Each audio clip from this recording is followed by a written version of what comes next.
Okay, let's talk about Lara Croft. The Tomb Raider franchise is one of the most beloved and nostalgic series of all time. It has no shortage of depth to dive into. Developer Crystal Dynamics had spent the better part of the 2000s refining the gameplay and world design to a sharply honed point. This work all came to a head with the release of the second major reboot in the series in the form of 2013's simply titled Tomb Raider. It's actually quite clear by this entry alone just how much enthusiasm the dev team had on this project.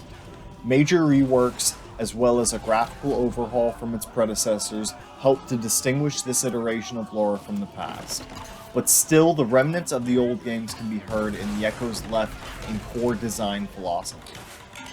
While it does falter in some aspects, mainly related to the scope and size of the project, it still delivers heftily in entertainment value and the experience given to the player. But first, let's break things down a bit. Travel back in time for just a moment, way back to the mid-90s. Polygon count was low, controllers were awkward to hold, and mostly everybody was absolutely okay with it. At the time, passing through a Blockbuster store and looking at all the box art on the shelves was akin to perusing the cereal aisle at the local grocery with just how many colorful and out-of-place characters there were. Among the usual faces of Yoshi's Islands and Earthworm Jims lay the absolute titan of pop culture turned mascot for children characters, and of course I'm talking about Gex the Gecko. Not the Mark Echo clothing line. This body-sliding reptile was, the most part at least, the first notable gem to come out of the Crystal Dynamics wristwatch. A cult classic of early 3D platformers, they followed up the release with two sequels of, quite frankly, varying quality and success. These games had nowhere near the impact of the original Lara Croft, but what they did was solidify the design team's experience in making good platformers. It's no surprise that they were acquired by publisher Eidos Interactive shortly after the release of the second game. Coming out of the gate, with games like Legacy of Kain and a Bizarro World version of the Mario Kart franchise, but instead with Disney IP slapped on it, the hit rate for CD was not exactly on par with their previous success.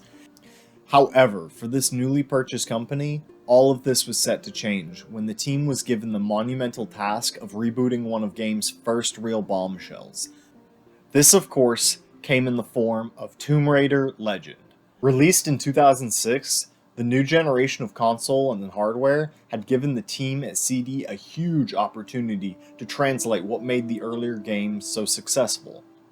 The sixth mainline release of Classic Croft, Angel of Darkness, had come out only 3 years prior and was a mixed bag at best as far as the audience retention goes. So it was important that this reboot of the franchise really make an impact on the market. And it was only half as underwhelming as you might have guessed. Sure, the graphics were a bit outdated for the time, and bugs were not exactly uncommon in pre-Day 1 patch worlds, but it was a media success nonetheless. Headlines at the time were happy to revel in the return of gaming's golden girl, and no doubt fans of the series were happy with this installment too. However, the age of the mechanics was starting to show, and the modern trends at the time were quickly outpacing what a classic Croft game had to offer. This left Legend in kind of an odd limbo space, where it wasn't exactly what returning fans were expecting, while also not being exciting enough to bring in the new crowd.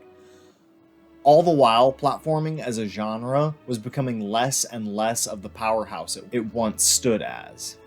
AAA shooters and action-adventure beat-em-ups had been all the rage in the mid-late 2000s, and old Lara just didn't have the same excitement to offer against the competition. Unswayed, the team back at Crystal Dynamics got to work with two follow-up titles both being developed in tandem. A spiritual remake of the debut of Tomb Raider, aptly named Anniversary, was a return to form for any longtime fan of the series. While not exactly breaking any new ground, the devs truly cut their teeth on what it meant to make a Tomb Raider game by, well, making the Tomb Raider game twice. Who'da thunk, right? But while the team behind the project was overjoyed with their accomplishment, the audience was not exactly impressed by the seemingly step backwards in gameplay and design aspects. This was all to be remedied with the quick release of Underworld only a year later. While Anniversary was developed using the skeleton map for the first game, while also having an already established engine used for the Legend reboot, Underworld was fighting an uphill battle on both fronts, not only attempting to push graphical fidelity for the era, but with a physics engine that was a stark improvement over anything the series had seen in its past. It was no easy task at hand. Alongside the troubles of having half your team split to work on the Anniversary title mid-cycle, there was every chance this game would be a huge mess by the time it hit store shelves. And that's not exactly far from the truth. While it did rounds for impressing the journalists with its flashy exterior, the inner working guts of the game still had many flaws to work out. A huge focus of both the marketing material and the dev's core design principles resolved around the use of water and its simulation in this engine. And while the graphics don't look like much now, it really was a step up in photorealism for gaming at the time. All in all, the game was nothing special in itself, but what it did accomplish was in laying the ground for what Lara Croft and Tomb Raider would become for the foreseeable future. A mighty investment that established the groundwork and built a foundation that could finally match what the general public was asking for. This brings us into the main topic of today's story, with the new and improved Lara Croft. Now let's get into it. Old Lara of Polygon's past was but a distant memory by the time 2013 rolled around the corner. Nathan Drake had taken many of an inspiration for the Uncharted series directly from the Lara Croft games, and in turn, the two symbiotically began to feed off each other's improvements and refinements. A heavy focus on combat encounters and a large spectacle set piece now became synonymous with the light platforming and exploration best known of the series. Gunplay had been expanded and given the old RE4 slap behind the shoulder treatment to add a more engaging and cinematic experience. This change would in turn rework how levels were designed, now giving the player the option to roll behind chest-high cover or take to the trees to maneuver around enemies. This was a massive improvement, as the lack of mobility-based combat held back many Gears of War era cover shooters, and this change helped to solidify what exactly a Tomb Raider game was in the modern day. It wasn't a balls-to-the-walls action game like Devil May Cry, and it wasn't a gritty survival shooter like The Last of Us.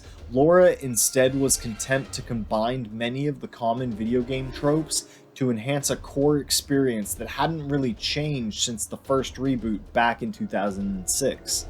When you break down the colorful set dressing and flashy QuickTime events, you're left with what is essentially the same in every main Croft adventure.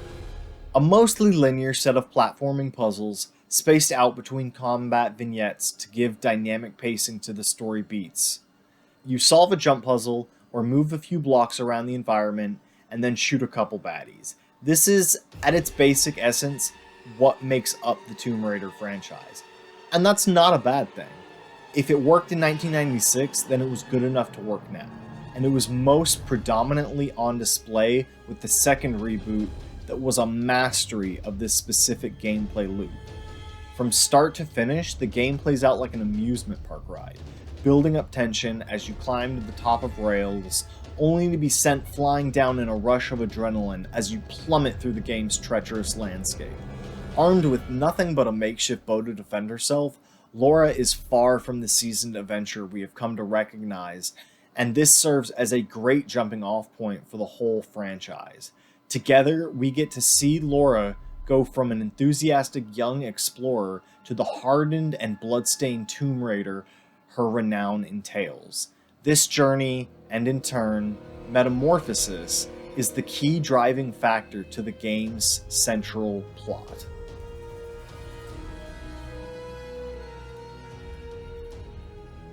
Before we get anywhere near the plot of the game, I want to briefly touch on the truth and fiction used as the background lore for this game's setting. Aboard the fictional ship The Endurance, your group of explorers searches for the lost kingdom of Yamatai Koku. The location of the kingdom of Yamatai has been controversially debated for longer than most people can remember. One of ancient Japan's most heavily debated topics, historians, archaeologists, and linguists alike all throw their hat in the ring to try and prove or disprove the validity of claims made over the decades. While the story itself is enshrouded in many myths and legends, there's quite a bit of evidence that a Queen Himiko did exist and did rule over Yamatai during the 3rd century AD. While it is still up to debate as to where the actual kingdom was located, Chinese records do recall having some sort of trade relation with Himiko's domain. Rather well documented, in fact, as it is widely believed that she lived an eccentric, reclusive lifestyle surrounding herself with only loyal and devout followers. Most of what we know of these stories comes from the records of the 3 kingdoms, although it is understandable for those who only see her as a myth, when given the information we do know. Queen Himiko was sort of a magi or shaman who, after seeing her people ravaged by war, took power by enchanting the people and spreading peace through her mystic ways.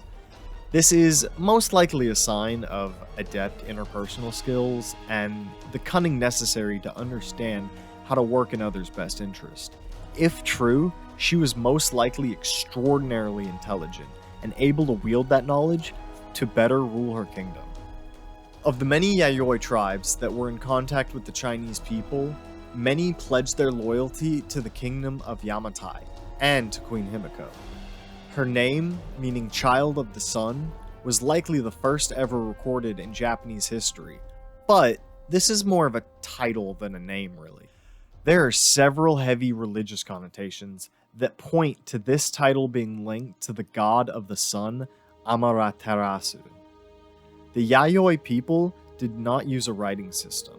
This is another reason as to why almost no first-hand record of the kingdom still exists today. The records of the 3rd century that we do have are not from the Han Dynasty, but rather a northern state that arose during its collapse. The Kingdom of Wei was known to have contact with Himiko, naming her as the ruler of Japan in their exchanges. They had much adoration for her kingdom, as she ruled over many different families whom respected her leadership. This, along with the relative peace and prosperity of the nation, made Himiko out to be that of a strong leader. This would only bolster the speculation of her supernatural presence. The lifestyle she led only further fed into the mythology of it all, as she is said to have kept her kingdom isolated from the outside world. Keeping only female attendants in her inner chambers, she let but a single man come and go as he pleased. Rumors even exist of this man being Himiko herself, disguised so that she may see life from the perspective of her subjects. Surrounding them, a valiant guard of warriors who had naught but the duty to protect their queen. This kind of tale seems exaggerated in the elaborate narrative it creates, but at that point in history, this kind of practice was not unheard of, mostly as a way to protect a kingdom's ruler from harm. This is all really fascinating stuff, mainly because of when the Yayoi period took place. Right?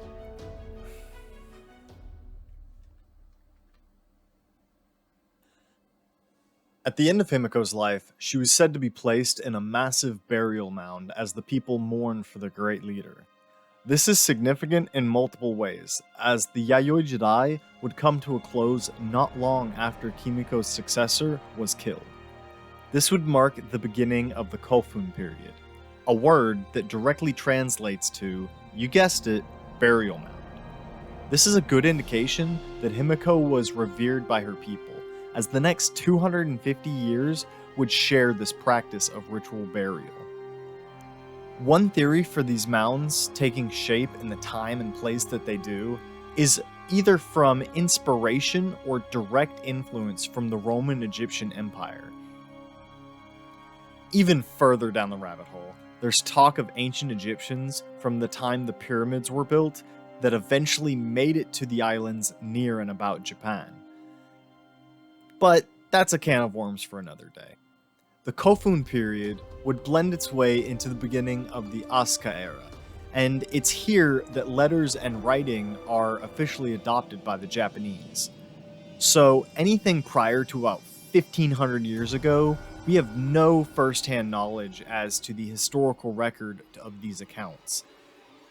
This is what makes the Yamatai mystery just so intriguing, as it's right on the cusp of what we can reasonably prove through documentation, but leans just far enough over the edge of speculation that it creates that allure of not knowing.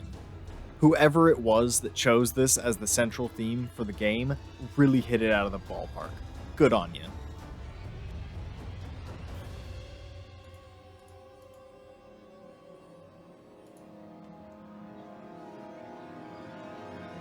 While the game's depiction of Queen Himiko is obviously that of fiction, it holds enough narrative truth that the end result is not only believable, but impactful to the tone and intention of the project.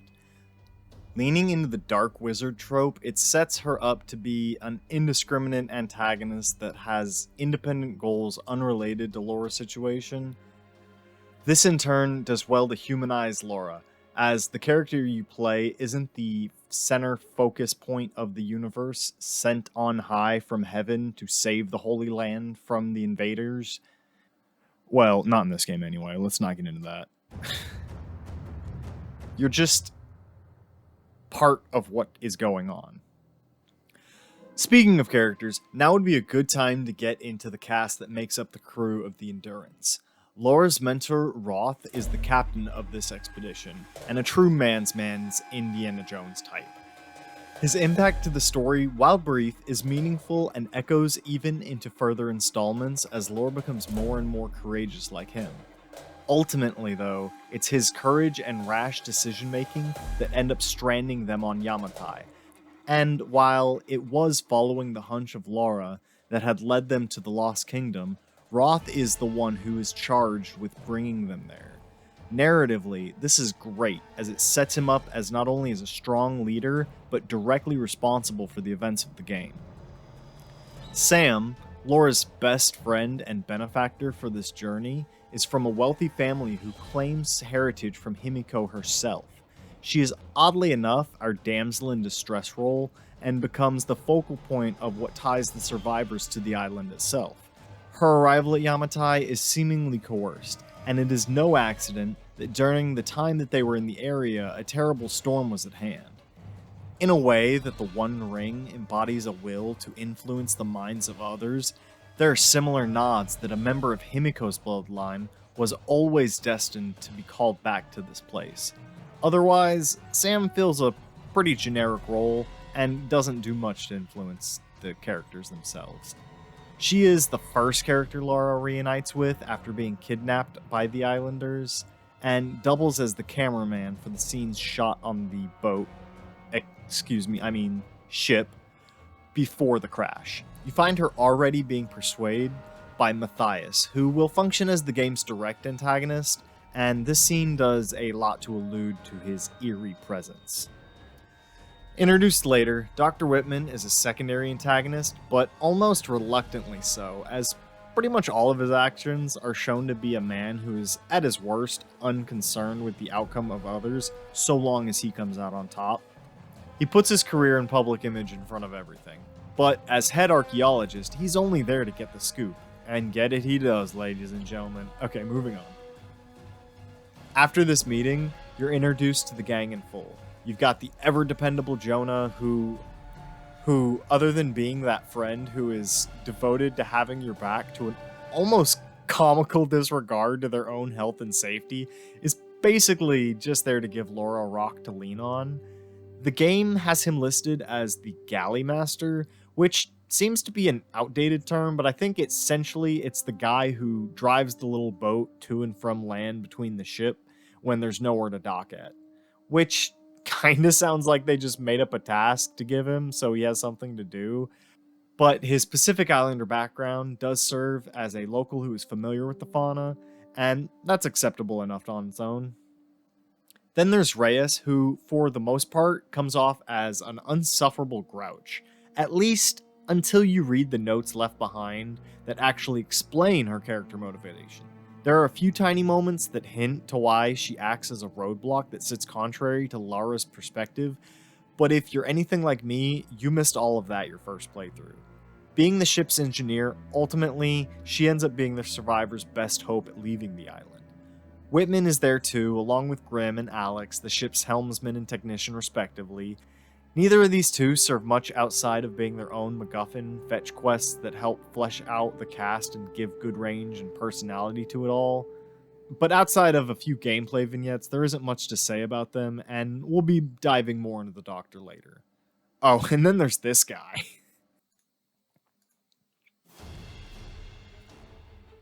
I touched on this a bit before, but the next thing I'd like to get into is the way the game guides you along its narrative. I noticed this while scrubbing through the game's soundtrack during editing, that there is a distinct tonal pace the game wants the player to experience.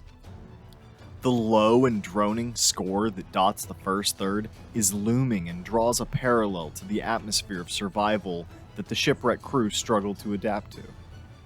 Growing in tension with more bombastic crescendos that fill out the space between a now hostile environment, often with cues of its own explosives. And finally, we get to the end of the game that has a triumphant backdrop as both you, the player, and Lara in-universe are now honed to survive and even thrive in these harsh expeditions. I am continually impressed at just how Crystal Dynamics nailed so much in one go. It's not the longest game by any means, but the time spent is almost all quality content. And sure, you can spend dozens of hours replaying to collect every bit of nonsense the game has for you, but where it truly shines is in that first fresh playthrough. Kind of like a film that you used to watch a bunch over and over. I often find myself coming back years later just to give another go around on this circus ride. At its quickest, you can finish the whole thing in a few sessions, and I'm sure some mad lads have hacked apart the reasonably watchable speedrun at this point, but for the best bang for your buck, about an 8-hour ride usually sits just right. After you establish your foothold on the island, and start to learn how to deal with the Solari inhabitants, a shocking blow is dealt to Laura with the death of her mentor at the hands of Matthias himself. And in your traditional TV trope ways, he even flings himself between us and a projectile, taking the hit to protect the next generation. As far as theming goes, it doesn't really get any more narratively sound than this, and you really feel a sense of loss as the player, having lost the most reliable member of your party. This is the first of many sacrifices made by the crew, however it is definitely the most fulfilling in not only the reason for it happening, but how it's executed too.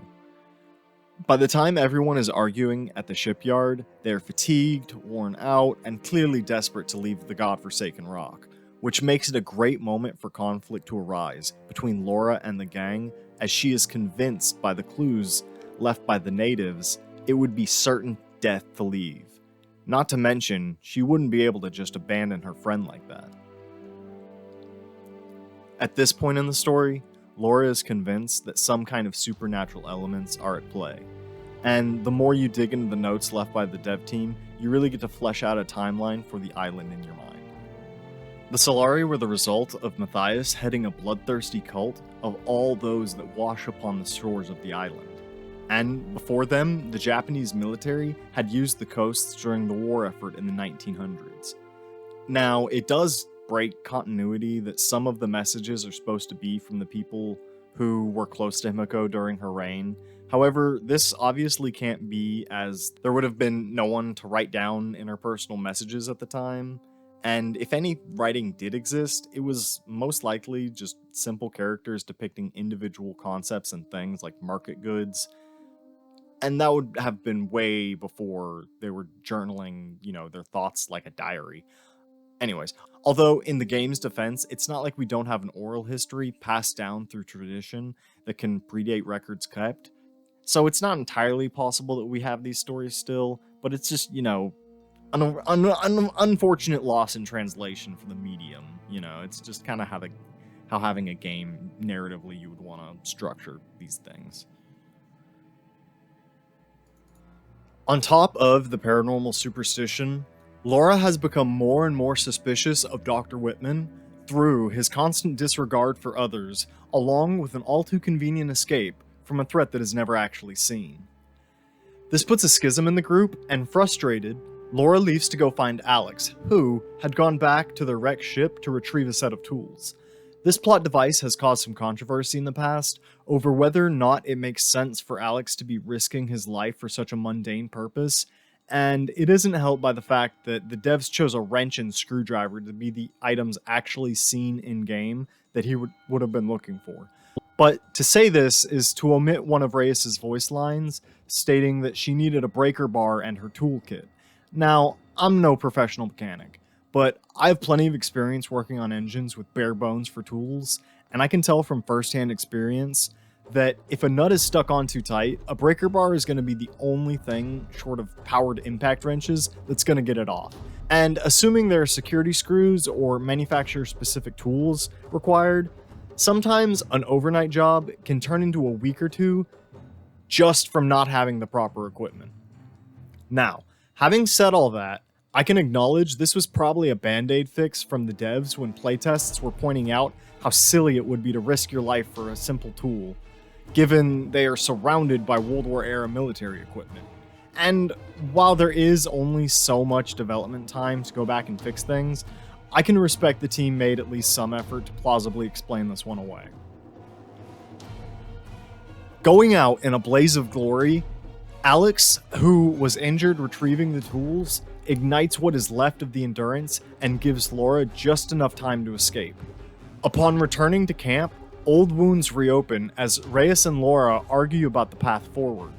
Reyes, wanting nothing to do with talk of spirits and curses, demand that they leave as soon as repairs are finished. However, after experiencing the cult of the Solari firsthand, the rest are more reluctant to risk such an endeavor. Had it been so easy to leave, surely Matthias and his men would have done so already. Given a chance to prove her theory, Laura leaves to look for an ancient ruins nearby. This does two things, as it gives Laura the opportunity to earn her namesake, while also separating her from the group, leaving them vulnerable. This is, for all intents and purposes, the first time Laura raids a tomb canonically. I bring this up because if you had played the 2013 Reboot at launch, you might remember a common criticism of this iteration was the explicit lack of tombs to actually be raided. A gameplay mechanic exists that is technically called tombs, and there are technically puzzles to be solved there, but we all know that isn't what they meant. There is a lack of stricter gauntlet-style challenges that have the player solve a series of tasks that make up a larger puzzle as a whole. Towards the end of the game, more of that begins to take shape, but in place of these traditional style challenges, instead the parts that would have made up those dungeons are scattered about in more isolated incidents, making them less impactful as a whole. In simpler terms, it's one thing to sing along to a song on the radio, it's another to perform them live from memory. One thing I will say, and you can disagree if you want, that's fine, but the way this title uses so-called tombs, it's fine. They are, functionally speaking, more like gameplay tutorials anyway. They're optional for a reason, and on a subsequent playthrough, there's really not much to be gained by doing them. What they really are for is to give the player a single gameplay mechanic in isolation, and allow them to play around with that physics engine in a sandbox environment. From a design perspective, this is a Kino decision, even if it comes off awkward to the game's theme and prior expectations of the fanbase. Anywho, after exploring Himiko's ritual chamber, Laura discovers the fate of the Queen's people on this island, and a possible way of escaping it too. When she returns to the dock, the others have just been attacked by the Solari, This proves to be just a distraction, as the real intent was to give Whitman the opportunity to backstab the survivors by kidnapping Sam and bringing her to Matthias. This is when I wanted to talk about character motivation for a second, because I think it's important to reflect on how the game portrays Whitman as a whole. Despite being the lead archaeologist, his behavior is much more that of a buffoon than anything. That is, until it's time for him to play double agent between the survivors and the Solari. Then, suddenly, he is as competent as the plot needs him to be before returning to a gullible idiot when it's time to kill him off. This has always seemed like a letdown, as there's plenty of potential that could have been explored here. Just like the other survivors, he is perplexed about how to leave this island, and the whole idea of Matthias's cult was that he was persuasive enough to lead the other desperate shipwreckee. So it's not too far of a stretch to think he would do unforgivable things to get home, as the ulterior is either succumbing to or becoming a bloodthirsty marauder abandoned on a magic island. Look, all I'm saying is the game picks on him a lot and doesn't really justify it outside of giving him a big ego and an undeserved authority. He and Reyes are the only two who, in real life, have sound strategies for the situation. And both of them are treated as antagonistic for not having faith in Lara. This is both bad and good writing in a bunch of different ways that I can't be bothered to get into right now, so I'm just gonna skip it. Reyes is pretty unique in that she too has a will outside of moving the game forward. Her relationship with Roth is only hinted at, but the well goes deep behind the curtain, as the two are in fact in a serious relationship. This would make her a de facto mother role towards Lara, albeit more of a step one than that. And her stubborn guidance is not to be understated for getting the crew to safety. After all, when faced with the overwhelming evidence, she reconsiders her position and course corrects accordingly. This as a trait is more than you can ask for the vast majority of humanity, so she can't be all that bad. Matthias has the most straightforward, fleshed out motivations, as he exists as a modern day reflection to both Laura and Queen Himiko's personality. I find it no coincidence that the tale of Himiko, a strong, courageous woman who shuts herself off from the world to pursue a greater purpose, aligns with Lara so well.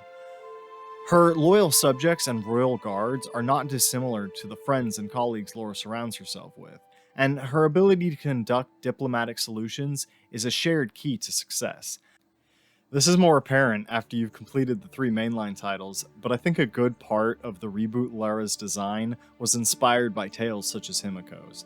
This kind of synchronicity is just what I like to see in projects of the sort, and once you realize the parallels on display, it makes the whole thing much richer. On the inverse, laying as a dark shadow to what Lara has become to survive, is the will to seize an unspeakable power. For, as much as Matthias wished to leave the island that had become not just his prison, but his home, he wished to return to the world as an unabashed ruler, as he had been on Yamatai. This is why, when given the grace of the island's storms, he wastes no time in putting his schemes into effect. For his belief is unwavering, and he knew that his only chance would arrive, so when it did, he would be ready. Taking Sam to the grave of Himiko, the finale begins to set in, with the realization that the power of Himiko is not passed down from one generation to the next so much as the lost soul of the queen herself would possess the next successor, effectively granting immortality to the ancient queen. After fighting through hordes of heavily armed Solari militia and even the remnants of Himiko's people, you find Matthias commencing the ritual to bring the queen back to life inside of Sam's body. This is only thwarted as Lara storms in, fighting off Matthias, with her trademark double pistols no less, and stabbing the stake of her torch into the dead queen's body, releasing the soul from its imprisonment there. All in all, this is fine, but I find a massive misstep to have used the simple torch as a key item to release Himiko's soul. Like, as if some desperate Solari had just taken the initiative to go against the cult of Matthias. They all could have left a lot sooner. But perhaps this is just speaking to how charismatic and manipulative the man could be. If I were doing a rewrite, the broken katana used to seppuku Kimiko's most valiant protector, the one that probably represents her brother, is the clear choice in weaponry for this task. Upon first playthrough, I thought, oh neat, an upgrade to Laura's climbing axe as a melee weapon. But no, this only serves to be used as an item box to hide the true treasure inside, the scroll. But that might also have conflict with where Crystal Dynamics' headspace was at the time, as the climbing axe would go on to be an iconic part of New Croft's core character design. And this is predominantly featured in promotional materials, like it's the frickin' Master Sword or something. It's actually pretty good design, and despite my ire in the scene by itself, as a whole, I'm fine with what direction was taken. Matthias now lay defeated as Laura and Sam return to Reyes and Jonah as the remaining few sail out onto a peaceful horizon. The storm that had stopped all rescue prior, now calm in tranquil waters. The game begins to fade as Laura recounts her newfound purpose she discovered on Yamatai. No longer harboring the blame she had placed on her late father, invigorated by these revelations, she looks on with hope and a new understanding that recontextualizes her outlook. Her faith, although shaken by these events, has become emboldened by a deeper truth held behind the secrets of this world. The call to adventure now gripping Laura to fight on.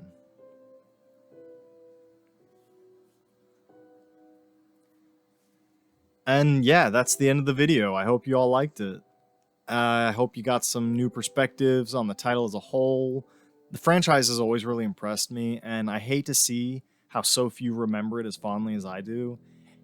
If this had inspired you to take a first or second look at the titles, I would consider that, a success in its own right.